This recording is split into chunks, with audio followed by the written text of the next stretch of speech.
All right, good afternoon, everyone. Welcome to the HILT Talent Pipeline Committee on October 17th, 2024. We are very excited that you're here. We've got some fantastic announcements to kind of share regarding the student experience package and other updates. I am James Ramirez. I'm a HILT convener. I do this work in addition with Ryan Davis and Abby Taft.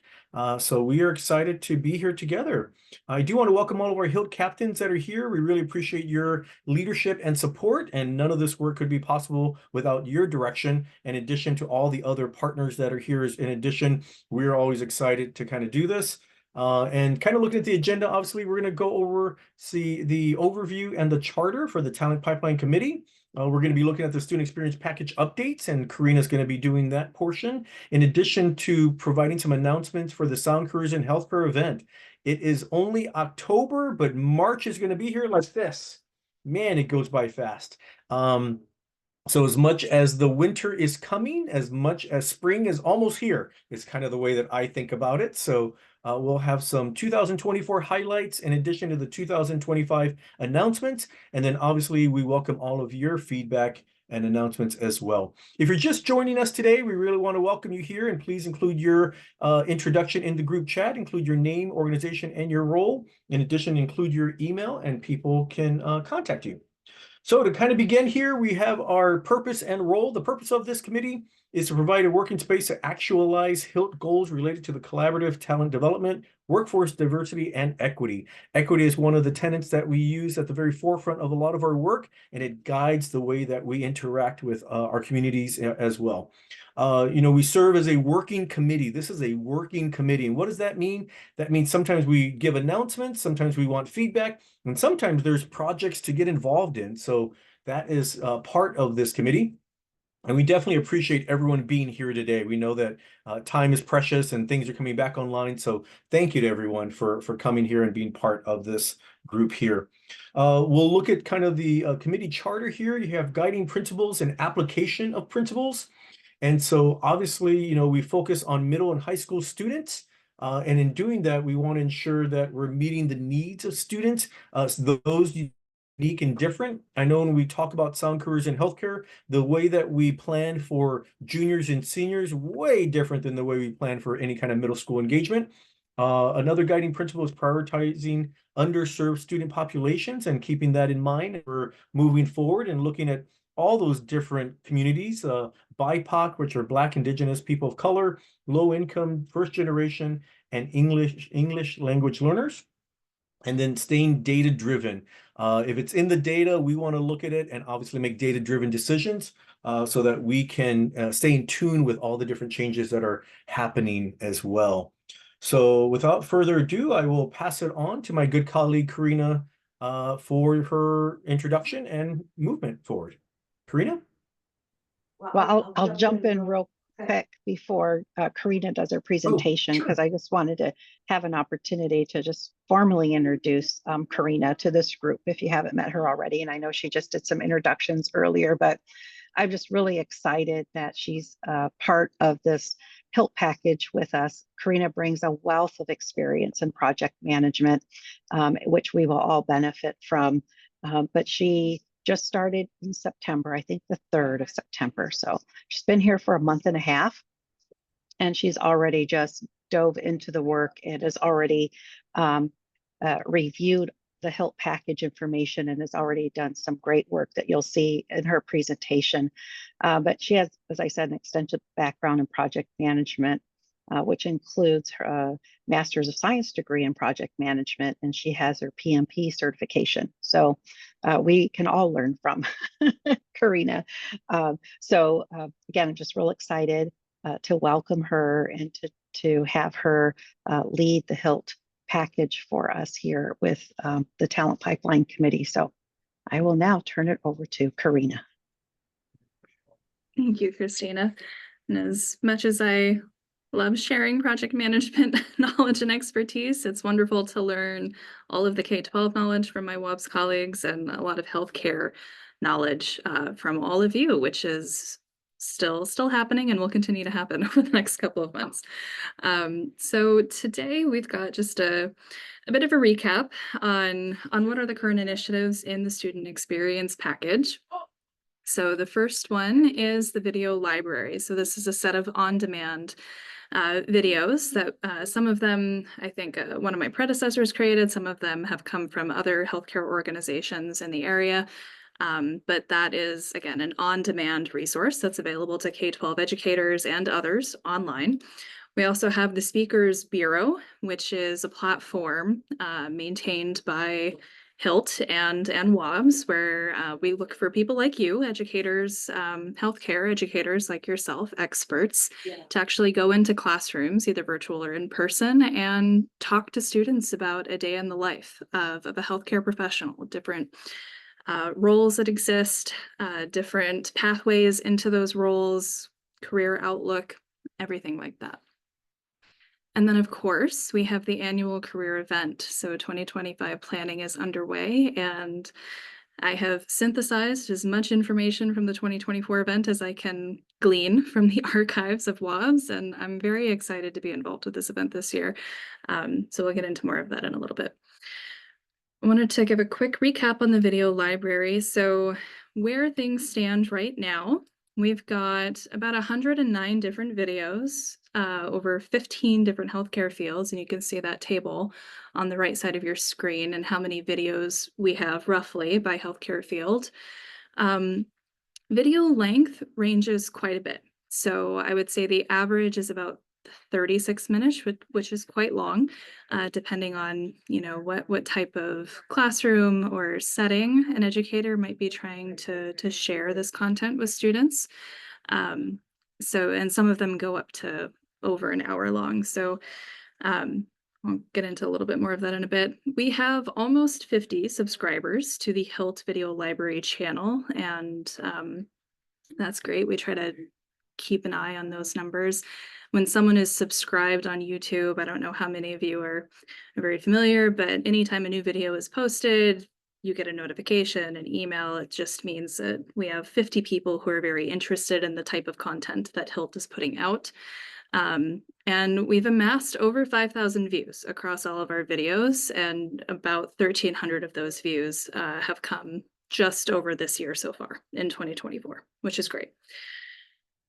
So for this year, 2024 to 2025, I wanted to focus on two areas. The first is to actually create field playlists to increase usability and views for educators. So right now, I don't know how many of you have been in the HILT video library, but you kind of have to key around and find what you're looking for. And if we can just create playlists by healthcare field, we can create direct links to those playlists. So if I'm an educator and I want to look at where are all the nursing videos, I can click that link and be directed to the 18 nursing videos that are listed there. So it'll help with a little bit of usability and searching functionality.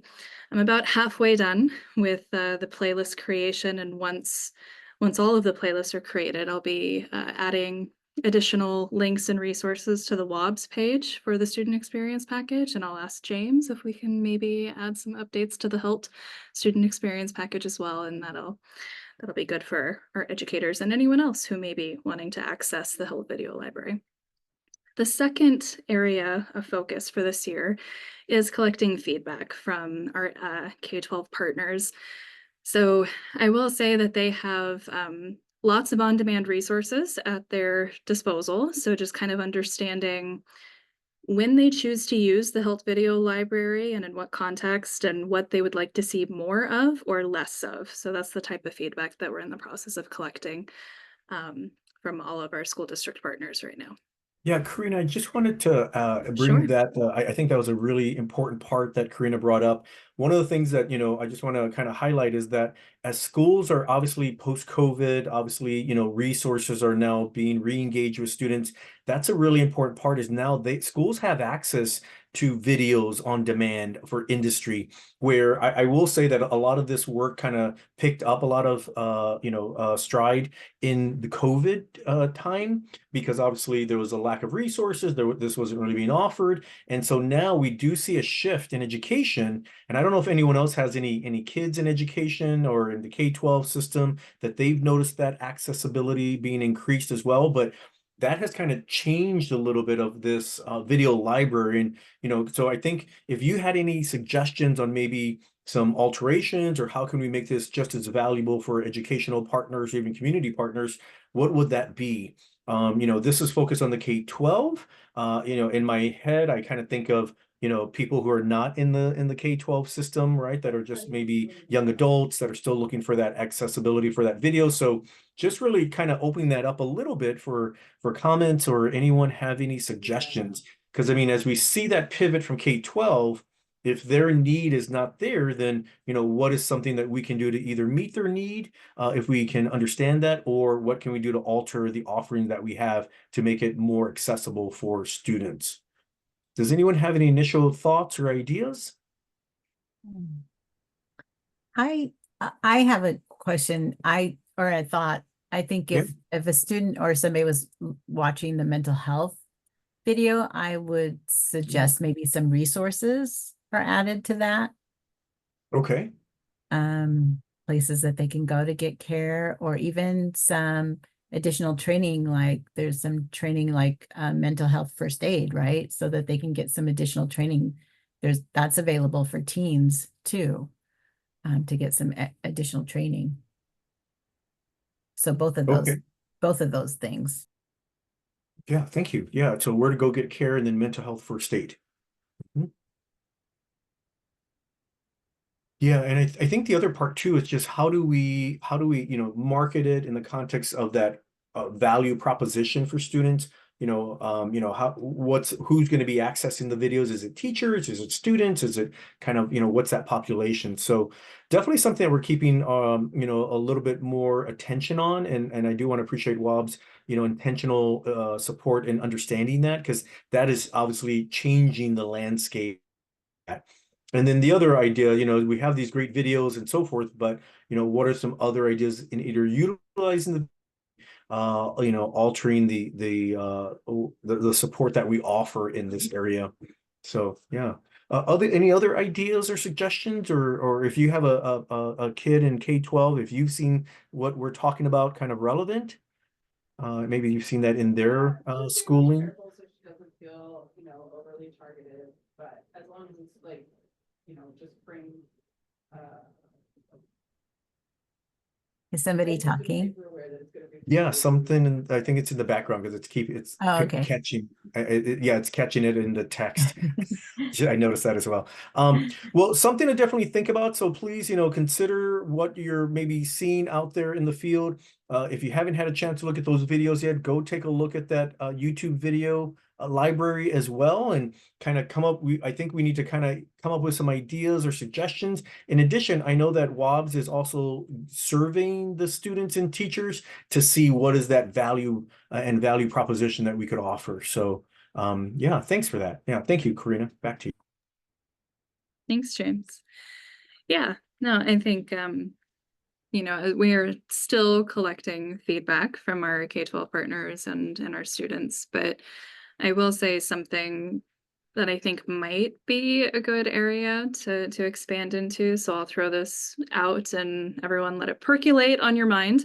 But something I have heard over and over just in my first 6 weeks from individuals who are reaching out for speakers through the Speakers Bureau, students don't really understand the broad landscape of healthcare. So I'm thinking even just like an introduction to the healthcare field type of video that's short, probably 3 to 5 minutes, but covers a lot. Something of that nature, and then we'll get more specific feedback on the type of content that we can be offering by healthcare field as well. But I think a quick win from what I've heard so far could be something more broad. So we'll keep that in mind. I wanted to cover the Speakers Bureau really fast. Sorry, Karina, I So, was just, we do see a hand up from Amy. I oh, was just gonna, sure. yeah, Amy, please.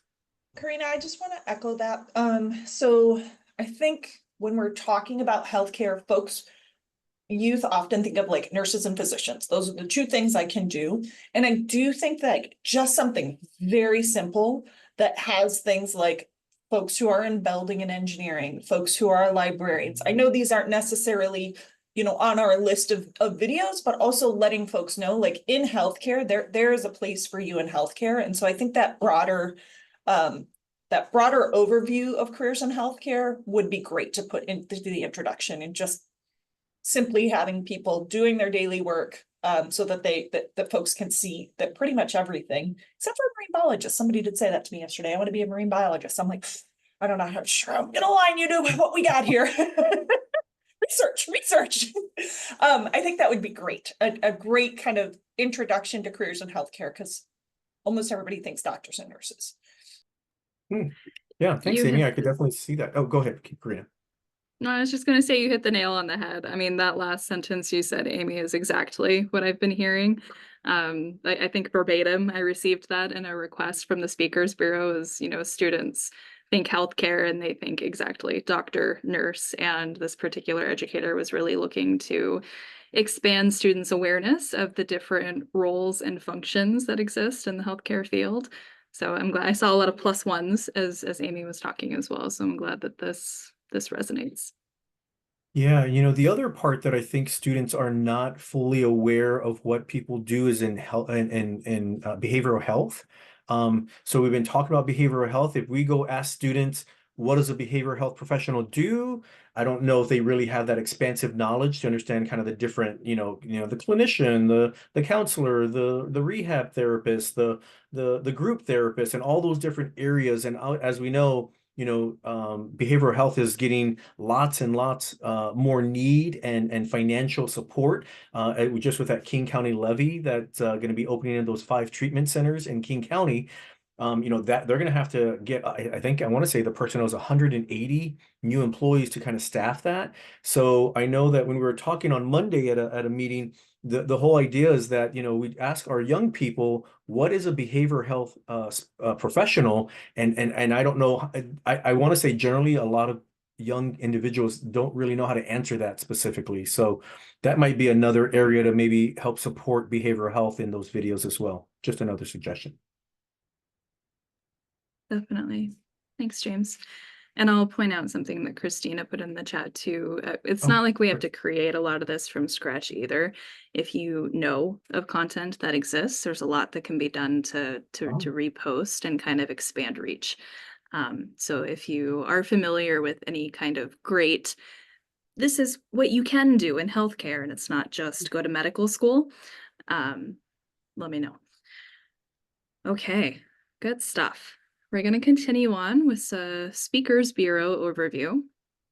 So just quickly recap. So since 2022, about 70 speakers have been matched with educators and classrooms and have presented to over 2,000 students.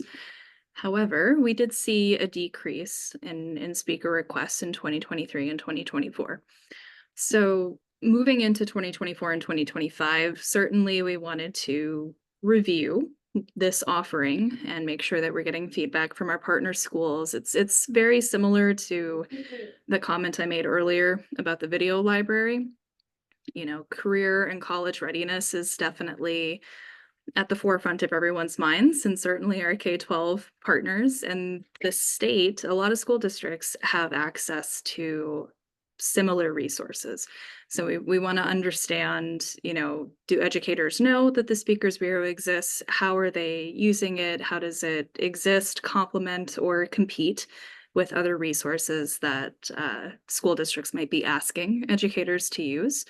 So I will share more on that. In the meantime, we are getting requests, so I wanted to make sure I plugged.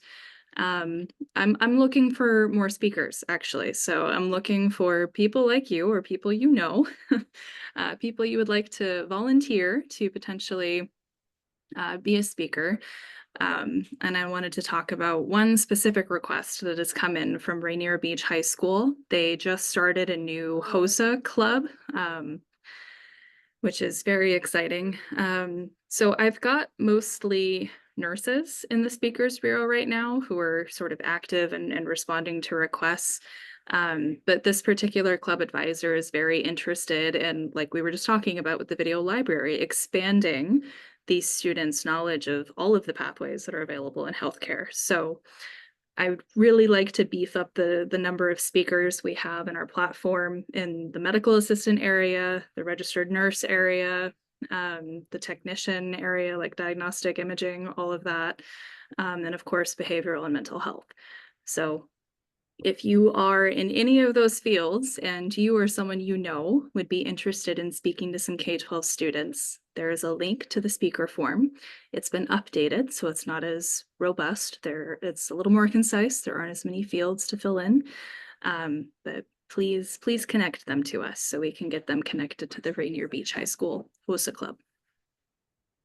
I'll pause. Any questions on the Speakers Bureau?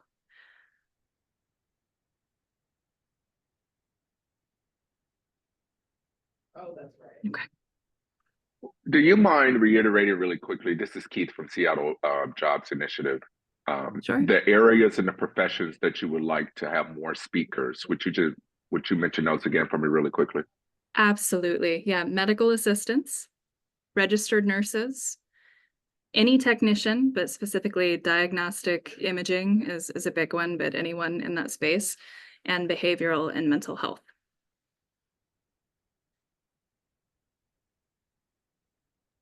Much appreciated. Thank you. Thank you. All right. Now for the big one. So I want to do a little bit of a recap on Sound Careers in Healthcare from 2024, and then we'll get into some 2025 planning stuff. So last year's theme was Imagine a Future in Healthcare, which is wonderful. And we served over 500 students. Almost 80% of them were BIPOC, across 21 high schools and 9 school districts, which is really amazing. And we asked students to complete sort of a post-event survey. So these are some quick stats from that survey. So all of the attendees, 97% of them said that they were more aware of healthcare career choices after attending Sound Careers in Healthcare. 73% of them said that they were more likely to pursue a healthcare career, and 67% of them actually listed an actionable next step that they could take. And that ranged anywhere from talking to their navigator or a counselor at school, just to understand, what else can I do to continue along this pathway and explore healthcare, independent research. So there were a lot of different things that they suggested or said they wanted to do as an actual next step. But those are some impressive statistics from last year. And then I wanted to do, I'm not sure if this committee saw the final financial statement from last year, so we wanted to throw this up just to share with you all sort of the high level categories, what we budgeted for them, what it actually cost last year. We did have almost $14,000 in carryover funds from Sound Careers in Healthcare 2023. So you can see, looking at the actual cost column, we needed about $17,000. Last year, sponsors raised $26,000, and that leaves us with a surplus, a budget, a carry forward from last year of around $8,500 that we can carry with us into 2025 Sound Careers in Healthcare planning, which is great.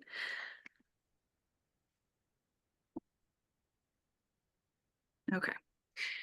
Now it's time to talk about 2025, which is very exciting. So all of the feedback, and believe me, I have read every single piece of feedback I can get my hands on. It was very, very positive. The planning committee last year had a couple of high-level recommendations. Big picture, we wanted to improve day of logistics, and I've got some ideas there that we can get into with the planning committee a little bit later on. Potentially increase the number of activities and vendors, which of course is tied to this third bullet point here. Over half of the committee last year voted to move the event to a larger venue so we can increase the total number of students we're serving and potentially have additional space to increase the number of activities and vendors. And then almost the entire committee last year also voted to sunset the virtual event. So moving forward, in response to the planning committee's recommendations from last year to expand to a new venue, I actually just submitted an event venue proposal for HILT Captain Review earlier this month. So we put together a little bit of a capacity and cost comparison for them, looking at, okay, this is what it costs at a venue for 500 people. This is what it's for 750, for 1,000. And so they're reviewing that, and they should let us know by the end of this month if they feel we can raise the amount of funds necessary to expand to a larger venue. And I'll throw up an amended budget for 2025, kind of looking at the recommended venue that we put forth. Okay, and the last next step is convening the planning committee. So there's a little QR code there. Very excited to start working with those of you, and thank you to those who've already raised your hands and said that you want to join the planning committee. We're going to meet probably twice a month from early November through the event in March. And you know, it's a lot of big pictures. So if you want input on the event theme, if you want to review a lot of the stuff that we're going to be doing to improve day of logistics and, you know, put together fun activities for the students and help us recruit volunteers and look for funds, scan that QR code and fill out the form. We would love to work with you. And a big thank you to those that are here that have already signed up. Thank you so much. Yes. I was just, oh, go ahead. I just have a quick question. The bullet point, 90% voted to sunset the virtual event. Do you have any insight into why people wanted to do that? And if you already mentioned it, my apologies. Yeah, no, not at all. I'm not sure if this was covered in detail, but I will say that part of it was we had a lot of people last year who signed up for the virtual event and almost no students attended. I want to say participation was fewer than 10 students at the virtual event last year, if that sounds familiar, James and Christina. Yeah, we also had it was challenging to get students to register, and the feedback that we got from the school districts, because we kept sending out information to the school saying, hey, remember, we've got this virtual event, please, help us get students registered. What we heard overwhelmingly from the school districts is students don't want online events. They've coming out of COVID, they want it in person. And so it showed. So our virtual event attendance was very small. It was, a handful of students. And the other thing that the district said is they have a lot of these virtual opportunities that students already participate in. And it's just, they want in-person events. Thank you. Now, that said, we did take we did record last year's session, virtual session, and it is available in our HILT library. So, it's there as a tool and can be used as a resource by teachers. I'm not sure if it's surprising or not for a group of young people to be averse to virtual meetings. I don't know if that's meaningful or not. So I was curious about what reasons they gave for wanting to bring it back in person, because we're kind of seeing this transition with older individuals, right, who are already in the workforce, and we're trying to find that balance between virtual and in person. And for such a high number of the students to say they want to do away with virtual, I don't know if there's some sort of meaning in that we can use elsewhere. And I think it was more narrowly to learning opportunities versus like just a meeting, right? It was, they wanted to, experience the things versus watch it. So I think it was more about the learning style preference for their engagement. Yeah. And I think one of the other challenges was that we typically offered this event, I want to say over a 2.5 to 3 hour time frame, and that was a little challenging to pull students out of, I'll say 2 or 3 classes, depends on that schedule, but to keep them dedicated to one area. I know that was another challenge, just logistically for the inside of the school, where if they go to an event, obviously, and all the students are outside of the school, that's a lot different because then they're gone kind of all day. Some of that challenges with the education K-12. Yeah, I'm seeing some comments in the chat too. It's not just K-12. I think societally we're seeing kind of this real pull to be back in person, right? That's We right. for a couple of Hmm. years we're very on demand, online, Zoom fatigue, and especially with our young students, right? I've got a sister who's a middle school teacher as well, and she talks about this all the time. She really works with her lesson planning to make stuff engaging and tries to limit the amount of stuff that is very passive, and just sitting in front of a computer. Um, and it's the value of sound careers in healthcare. I mean, listening to feedback from our district leaders, our school district partners, they love this event, and that's why we put together a proposal to increase the venue, because the demand is there. Students want to go, they talk about it, their peers talk about it, um, and if they could, they would send all of them, but we can't. So Yeah, I good will add question that though. the students are really they're still interested in joining the healthcare field. They're really hungry for more information, in that hands-on and live information. So I was in a conversation with SBCTC recently, and they were just kind of looking at data for enrollments because that's one of the things that we're working on for the next quarterly meeting. And they were saying that we're, obviously, pandemic, we went down, we dropped for lots of various reasons, and now we're healthcare wise, they're seeing enrollments and demand for those enrollments kind of go back to pre-COVID numbers. So I was like, wow, I mean, that was just fantastic information for me to learn. Yeah. So I'll put a shameless plug in for the planning committee, just since you have this slide up. We are looking for members. Please do consider. I did put the link in there as well into the group chat. It's going to be a fantastic with Karina and me and Abby at the helm. In addition with our HILT captains, we're going to be there looking to really make this the best sound careers in healthcare that we've had yet. And so we really are looking for those engaging leaders and people who want to be part of something really big. So please do consider joining. It's going to be a fantastic, I got to tell you, really, really award-winning event. So please join. Thanks, James. Okay. I also wanted to take a look and share with you just some high-level budget for this event for 2025. And, one of the big things I wanted to point out is this new line item you see there with new in italics.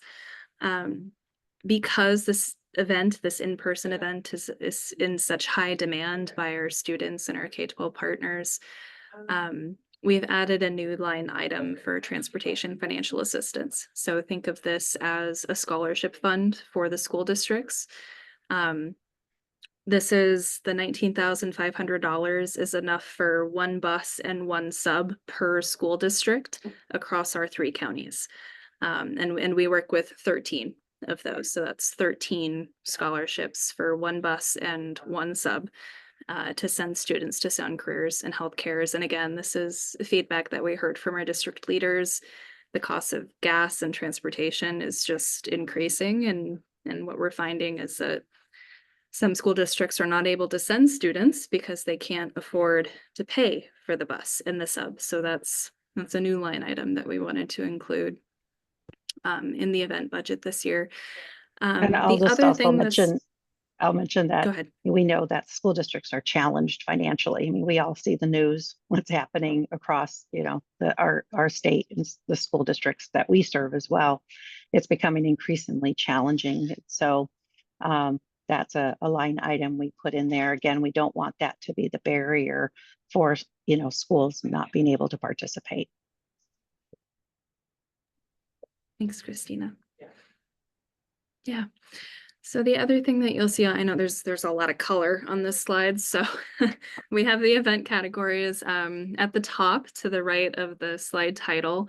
You'll see kind of two columns where I'm comparing student capacity, volunteer capacity, and total event space capacity between UW, where we love going to UW and we love hosting with UW, and also with one of our comparison venues that we presented to the HILT captains, the Seattle Center. So they have an exhibition hall at Seattle Center that would basically double the total event space that we have available to us. So you can see a comparison by line item for total cost to expand to a venue that would allow us to bring 950 total individuals together across students and volunteers. And it's a cost difference of about $20,000, as you can see down at the bottom. So accounting for that carry forward budget we have from last year, that means to host at UW, we need about $47,000, and to host at Seattle Center, we would need about $69,000.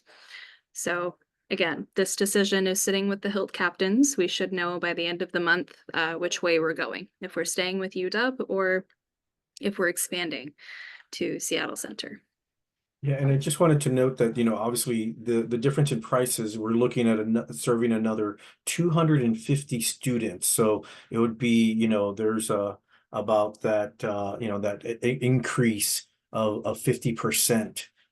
So, if you think of another 250 students, man, that would be really impactful. I'll just kind of advocate for that. Now, there's pros and cons for each. Obviously, going to UW, students see themselves on campus. Maybe they've never been part of a campus. Maybe they've never gone to UW. And so now when we host it on UW, 500 students can see themselves there and imagine your future in healthcare, right? There's that imagine part, that futuristic, and UW does a fantastic job at supporting the event and working with all of us. However, one of the capacity limitations with that space is it is kind of capped at that 500. If we are looking to grow and go something bigger, and 250, that's a pretty big increase.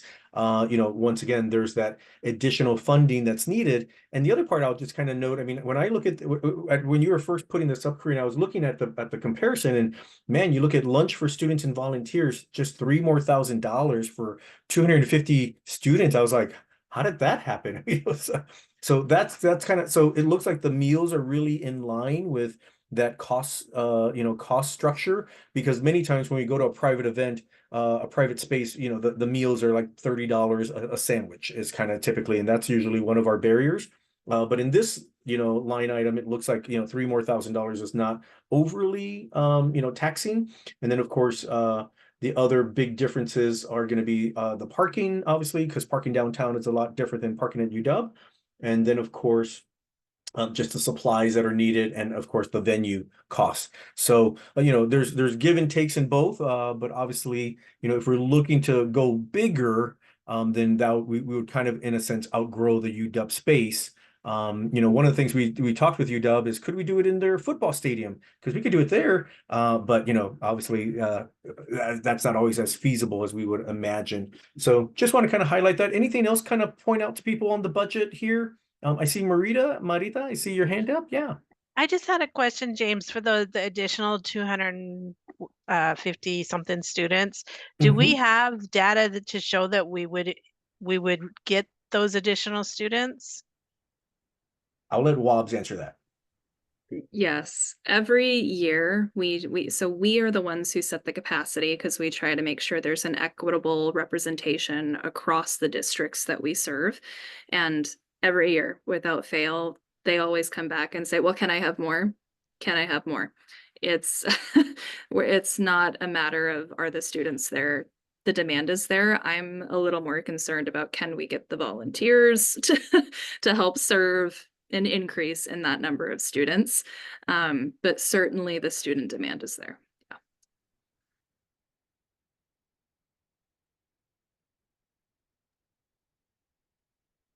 Any other questions as we're looking at this budget and the difference between the two venues?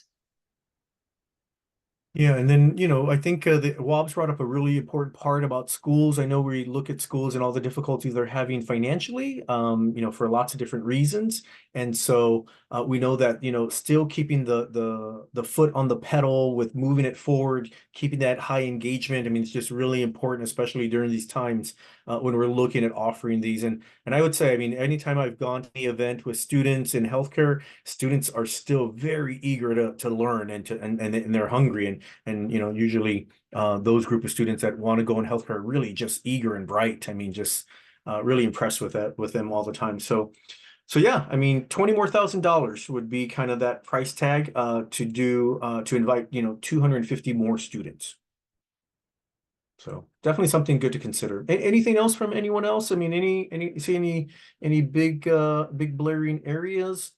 I don't know if we didn't offer the transportation, $20,000, what that would look like and how schools would be able to accommodate. I don't know that answer myself. I don't know if WOBS would understand that just yet, unless that's a question we have to bring. But looking at that $20,000, obviously, if we stayed at UW and did not offer transportation, then that price tag would drop down to that $30,000 range. Then obviously with the other venue, it would drop right around into that $40,000 range. So, something to kind of keep up, or what, I guess that'd be 50,000. Sorry, my math. I was trying to do the math and talk at the same time. So, definitely something to consider, but what we're asking everyone here to do, especially those connected to healthcare and industry, is to really go back to your leads and see what we can come up with financially, because the sooner we can get that buy-in and that dedication of funds, that will kind of guide our next steps.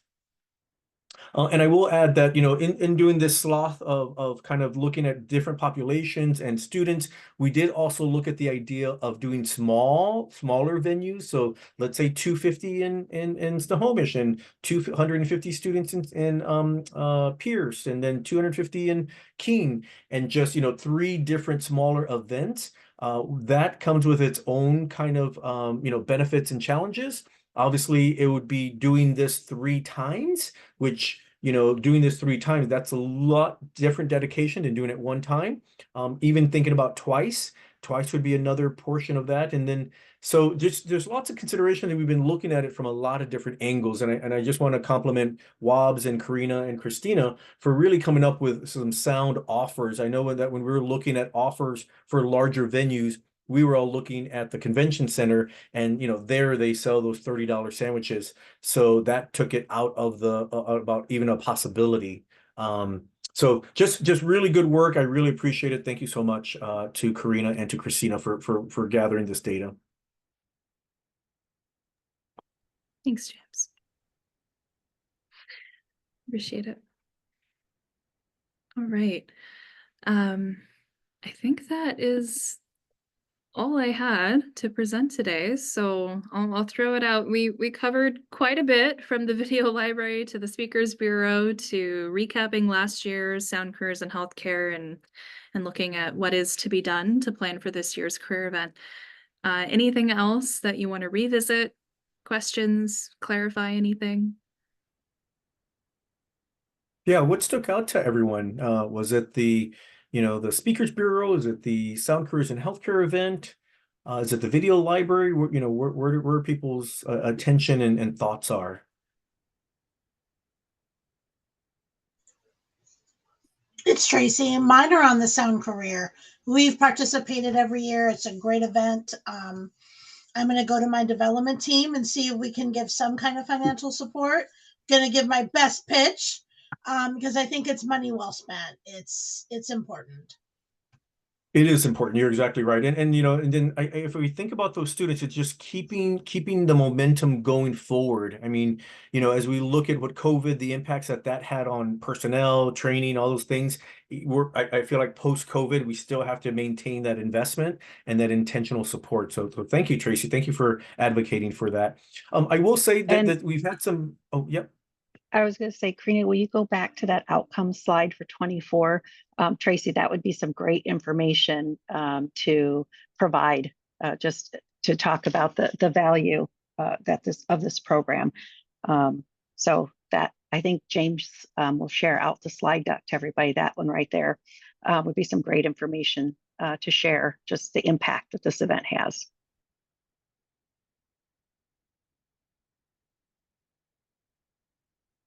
I was going to say that also, when we're looking at potential funding, one of the things that we're exploring, just a preliminary is as we look at kind of King County and that additional funds that are happening with that levy, is if there's something that we could partner with the King County Consortium in behavioral health to add more behavioral health. I'll say another station or another activity or something of that nature, because they're looking to really drive behavioral health for students. As a career option and so forth. So there's lots and lots of attention kind of happening there. And that's something that we're also exploring as well. So, I think in addition to this group, if we look at kind of exterior organizations looking to drive that forward, I think, together we can kind of come up with those funds there. And one of the things that, as I said, I was in a meeting about behavioral health on Monday. They're really talking about, the way that students look at professions. If we say, what does a nurse wear? We know a student can kind of picture that, envision what a nurse might wear. What does a doctor wear? They can envision what that outfit might look like. And usually it's scrubs with a stethoscope and, maybe a lab coat. And there's a doctor or there's a physician or there's a nurse or something. But when we talk about healthcare, it's what does a person look like, right? And so one of the things that we were toying with a little bit is, we believe all healthcare professionals need capes. And so this could be a healthcare cape event. Maybe students are getting capes for those that are going to be dedicated to healthcare. So lots of different, we're looking at it lots of different perspectives and angles and really trying to be collaborative in that nature. So if you can go out and you can start asking your organizations and your leaders, I think, when we come back together, we can obviously have more dedicated funds for the event. Awesome. Oh, one more hand from Oh, Rosette. Yeah, Rosette. Hi there, good afternoon. I know last year we were discussing potentially asking like the big Seattle players to contribute. Is that still going to be part of this, upcoming year's efforts, asking Starbucks, Microsoft, and so on and so forth for sponsorship?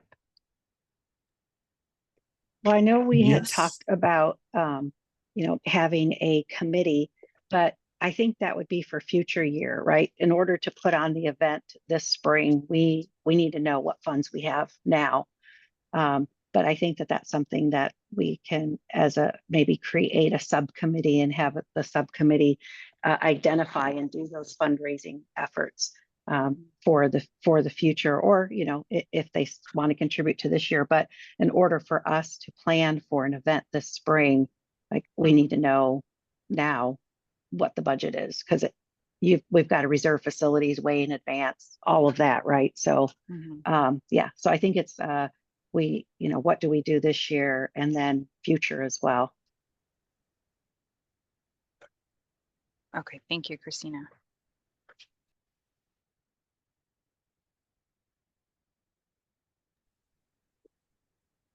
What other questions or comments do we have?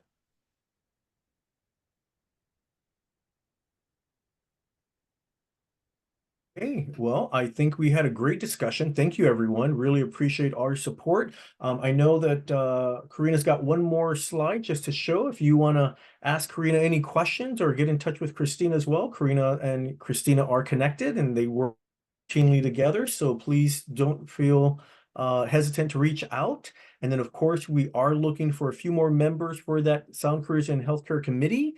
We have some really fantastic members now, but if you are interested, we are looking for a few more people to join, and we're going to get started with that planning. And just as we were mentioning, looking at some of those funding streams, and I can definitely see what Christina's saying. I mean, we need to know what the target dollar amount is, so then we can go out and start asking for those specifics. So I think as this month ramps up or down, so to speak, towards the end, then we will have a lot more information to share at the upcoming quarterly meeting. So thank you, everybody. Really appreciate everyone's engaging support. And yes, we definitely, Marita, I did see your comment about groups that were English was their second language. I remember that incident kind of happening. I remember there was someone who was with them. I just remember kind of blank, short about what was happening. But yeah, that's something that we can kind of look at a little bit more for this event as well. So thank you for that comment. All right, everyone, we're going to go ahead and give you 36 minutes back. So thank you. Have a wonderful day, and we really appreciate your engaging support. Have a wonderful time. Bye-bye. Thank you, everyone. Bye.